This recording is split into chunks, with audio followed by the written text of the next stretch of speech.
চীন ও সৌদি আরবের মধ্যে তৃতীয় দ্বিপক্ষীয় নৌমহড়া ব্লু স্যুট 2025 শুরু হয়েছে। রিয়াদের কিং আব্দুল আজিজ নৌঘাঁটিতে চলমান এই মহড়া দুই দেশের মধ্যে ক্রমবর্ধমান সামরিক সহযোগিতার প্রতিফলন, যা সৌদির নিরাপত্তা স্বনির্ভরতার লক্ষ্যকে এগিয়ে নিচ্ছে। সৌদি প্রতিরক্ষা মন্ত্রণালয় জানিয়েছে, এর উদ্দেশ্য অভিজ্ঞতা বিনিময় ও যুদ্ধ প্রস্তুতি বাড়ানো। সাম্প্রতিককালে যুক্তরাষ্ট্রের নিরাপত্তা বলের ওপর একক নির্ভরতা কমাতে চাইছে রিয়াদ, বিশেষ করে দোহায় হামলার ঘটনার পর।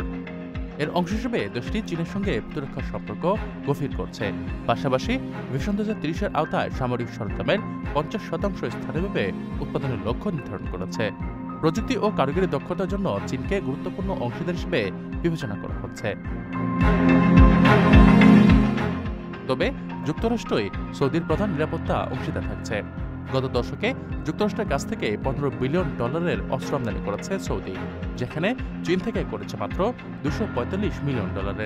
রিয়াদের নতুন কৌশল অনুযায়ী চীন প্রধান নিরাপত্তা নিশ্চয়তা নয়, বরং এটি সহায়ক কৌশলগত অংশীদার হিসেবে নিজেদের অবস্থান শক্তিশালী করছে। আপনার স্বপ্নগুলো আকাশ ছুবে প্রবাসীর হেলিকপ্টারের মাধ্যমে। বিয়ে, জন্মদিন অথবা যে কোনো বিশেষ প্রয়োজনে হেলিকপ্টার ভাড়া করতে যোগাযোগ করুন স্ক্রিনে দেয়া নাম্বারে। প্রবাসীর হেলিকপ্টার, নিরাপদ ও সাশ্রয়ী বাহনের বিশ্বস্ত নাম।